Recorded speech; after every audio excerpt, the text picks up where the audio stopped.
Lateral esquerdo do River Plate no Palmeiras, 3 patrocínios novos para o Corinthians e Jorginho, jogador do Arsenal, falando sobre a chance de voltar ao Brasil, mas especificamente ao São Paulo. O vídeo de hoje do canal do Nicola trata sobre esses 3 temas e conta também que o Vasco não conseguiu avançar na compra de Marlon Freitas. Já o Flamengo aprovou o contrato com a Globo, mas com muitas ressalvas e cornetadas. Te explico sobre o futuro de Juan Pablo Vojvoda. Conto também sobre Benzema. Novo técnico do Cruzeiro já foi escolhido, bastidores sobre a queda de Nicolas Camon. Tudo isso e muito mais a partir de agora.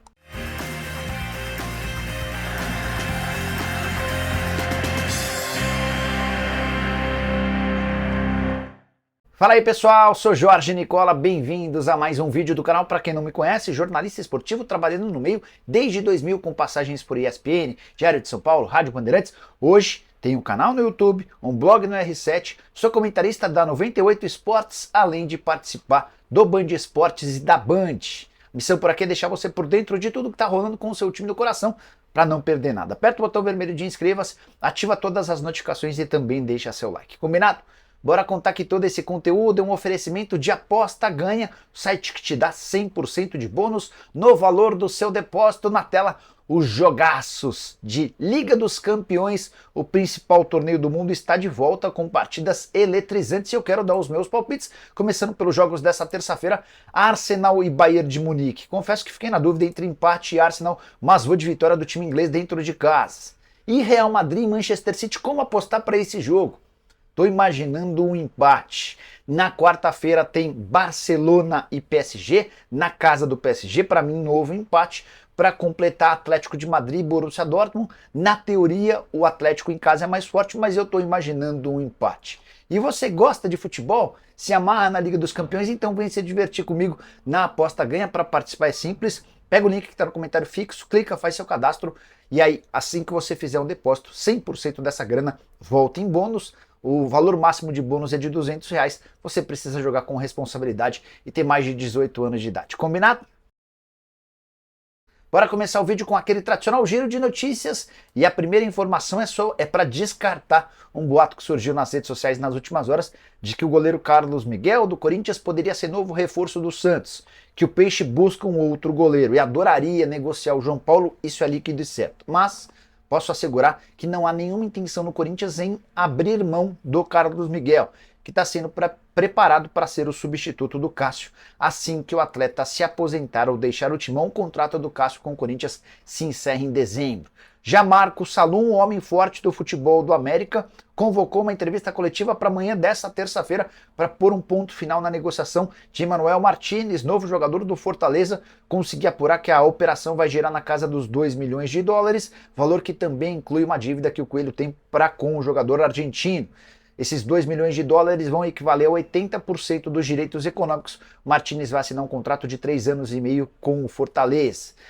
Tem informação importante sobre Igor Coronado. O meio atacante, o principal reforço alvinegro para a temporada, está recuperado da dengue e será relacionado para a partida da noite dessa terça-feira que o Corinthians faz contra o Nacional do Paraguai, Nacional lanterna da competição no Paraguai. O jogo marcado para a Neoquímica Arena. Se o Corinthians não ganhar, e bem, nessa noite a coisa vai ficar feia. Só para arrematar, em relação ao giro de notícias, o Bruno Vini vai jogar no Vitória a um custo de R$2.800.000. O Vitória já concordou em fazer esse pagamento ao Grêmio de forma parcelada. Quero te explicar agora bastidores da queda de Nicolas Camon no Cruzeiro. Demissão foi anunciada nesta segunda-feira, o novo técnico inclusive já foi escolhido.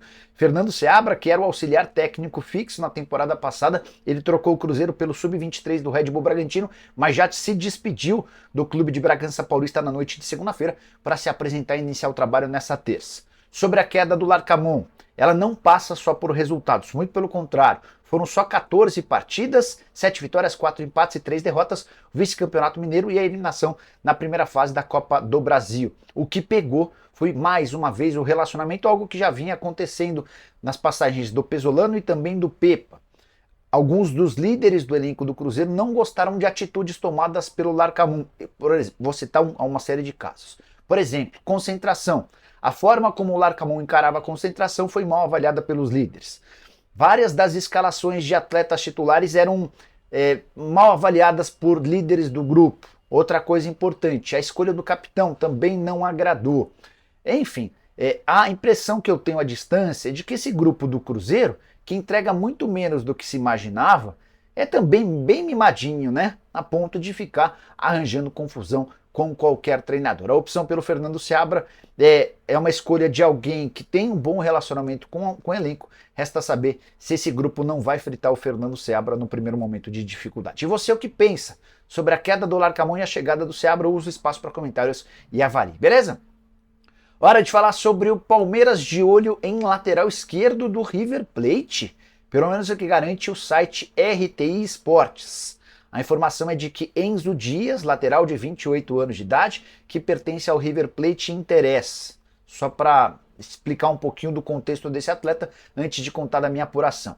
Esse jogador chegou ao River Plate no ano passado, contratado do Tajeres, desde então é titular absoluto. Na temporada atual são 14 jogos e uma assistência, contrato até dezembro de 2026, ele está avaliado no Transfer Market em mais ou menos 5 milhões de dólares, embora na imprensa argentina digam que o River Plate não o liberaria por menos de 10 milhões de dólares ou 50 milhões de reais.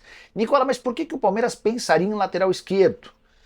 Isso pode estar associado à chance de o Piquerez ser negociado na metade do ano. O Piquerez é um dos atletas titulares do Palmeiras que mais tem consultas de clubes europeus. Nicola, mas e o Caio Paulista não foi contratado? Pois é, eu busquei informações com uma pessoa do Palmeiras e ela disse que nunca havia ouvido falar sobre o nome do Enzo Dias lá no Allianz Parque. Prometo ficar de olho nessa história e qualquer novidade conto para vocês. Hora de falar sobre o Corinthians, que pretende anunciar nos próximos dias, quem sabe ainda nessa semana, antes da estreia no Campeonato Brasileiro, mais 3 patrocínios para a camisa. Hoje o Timão tem 4 propriedades vagas no seu uniforme. Na barra frontal, na barra traseira, no omoplata e no meião. Um desses espaços, inclusive, acabou ficando livre de forma surpreendente. Isso porque a Telecena antecipou o fim do vínculo, o contrato acabaria na metade do ano, mas houve uma desavença entre as partes e a Telecena decidiu ir embora.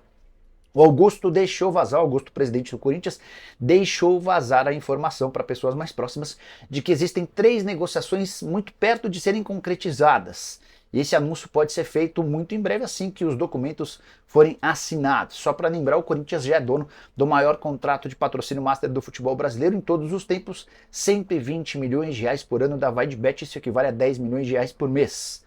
O Corinthians também negocia com a Nike a prorrogação do contrato atual, o vínculo se encerra em dezembro, há até uma cláusula de prorrogação automática para 2029, desde que exista um acordo entre as partes.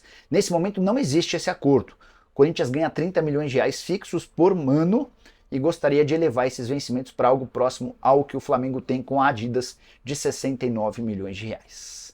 Bora falar sobre Karim Benzema, o atacante francês, que é uma grande negação no Al Ittihad. Nicola, mas marcou gol nessa segunda-feira, verdade.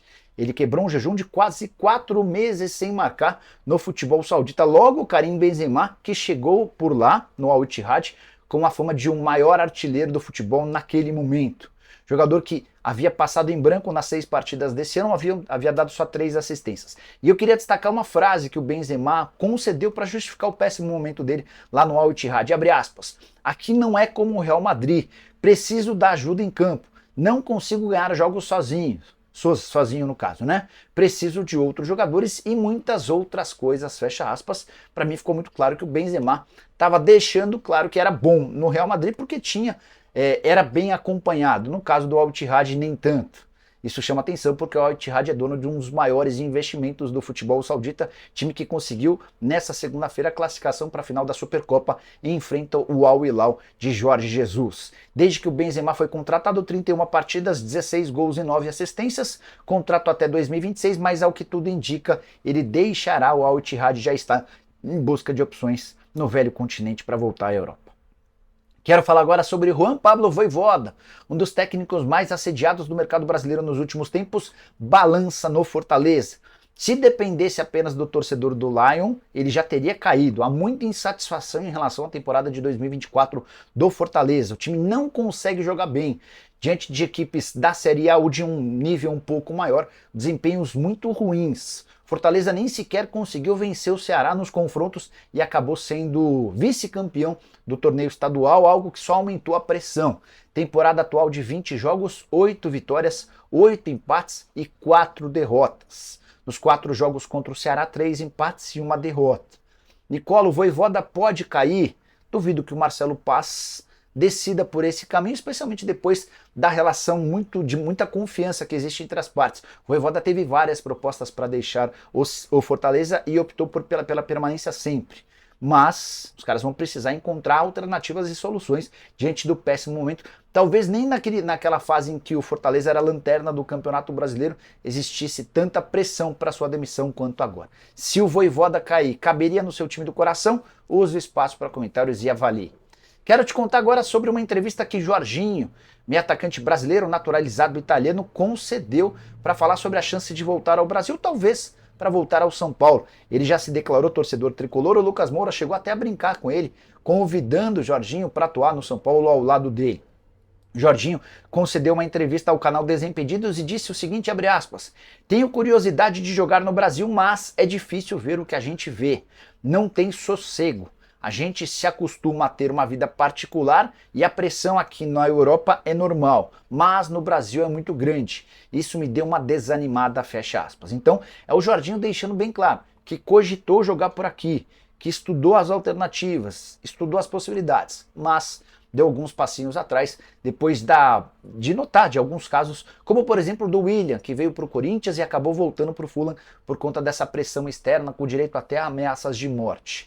Jorginho, que já se declarou São Paulino, tem contrato com o Arsenal até junho de 2025, ganha por lá um salário de 3 milhões e 200 mil reais mensais. Na atual temporada soma 31 partidas, 1 gol e 2 assistências, incluindo jogos pela seleção italiana. Se você é torcedor do São Paulo e tem esse sonho de ver o Jorginho no tricolor, não deve ser tão cedo. Bora falar agora sobre o Botafogo, que recusou mais uma proposta por Marlon Freitas. O volante é o grande alvo do Vasco. Cheguei a contar para vocês na semana passada que o Marlon procurou os dirigentes do Botafogo e deixou bem claro, eu quero me mudar para o Vasco. Além da proposta melhor, ele ganharia o mesmo salário, mas por 3 anos de contrato, enquanto tem apenas 1 ano e meio no Botafogo. O Marlon deixou clara a sua intenção de sair por conta de uma série de episódios extracampo e também no campo, né? Ele tem sido muito cobrado pelo torcedor, é o principal alvo de xingamentos e vaias no Newton Santos, já teve seu nome pichado nos muros do Botafogo e recentemente recebeu um bilhete em seu condomínio o ameaçando. Diante desse cenário, Marlon Freitas pediu para ser negociado. A primeira proposta do Vasco foi de 2 milhões de reais pelo empréstimo, mais 10 milhões de reais pela compra, proposta recusada. O Vasco subiu essa oferta para um pacote de 15 milhões de reais em vez de 12 e o Botafogo voltou a dizer não ao Vasco da Gama. A ideia do Botafogo, inclusive, é de oferecer um novo contrato ao Marlon Freitas. Prometo ficar de olho nessa história e qualquer novidade conto para vocês. Só mais uma sobre o Vasco. O clube decidiu efetivar o Sidney Souto para o lugar de Rodrigo Pelaip, que havia se demitido em solidariedade ao Alexandre Matos. O Sidney era o supervisor do Sub-20, vai exercer essa mesma função na equipe profissional. Bora fechar o vídeo para falar sobre o Flamengo, que aprovou com dificuldade o contrato de TV com a Globo. Placar apertado na reunião do Conselho Deliberativo. Na noite dessa segunda-feira, alguns ex-presidentes cobraram o presidente Rodolfo Landim em relação a esse vínculo que foi assinado com a Globo via Libra de 2025 a 2029 no Campeonato Brasileiro. A grande realidade é, o Flamengo hoje já não se vê capaz de faturar o mesmo do contrato assinado em 2016 pelo Eduardo Bandeira de Mello. E existem alguns motivos. O primeiro deles, na oportunidade, o Flamengo vendia 38 partidas, porque tanto nos jogos como mandante quanto nos jogos como visitante ele se sentia no direito de vender. Só que vale a lembrança, o presidente Rodolfo Landim foi aquele que mais defendeu a lei do mandante, que acaba com o direito de o clube visitante vender seus direitos de transmissão. Então, em vez de ter 38 jogos, o Flamengo passou a ter apenas 19, os jogos em que ele é mandante. Isso diminui o preço do Fla. Para piorar, há uma crise gigante em relação ao pay-per-view da Globo, que vem perdendo assinantes a cada ano. E a coisa deve ficar ainda pior em 2025, quando o pay-per-view deixa de ter os 20 clubes. Hoje, a Libra conta com apenas 9 clubes. Isso representaria cerca de 4 jogos por rodada no pay-per-view. Nicola, mas esses jogos não serão transmitidos pela Globo e pelo Sport TV? Serão. Então é capaz de nem ter jogo para o pay-per-view. Quem é que vai assinar o pay-per-view, levando em consideração a pouca quantidade de jogos a serem exibidos? E diante desse cenário, com o pay-per-view rendendo quase nada, perto do que já foi um dia, o Flamengo deve ter uma arrecadação bem menor. Isso tudo foi exposto aos membros do Conselho Deliberativo que participaram do encontro e houve a aprovação.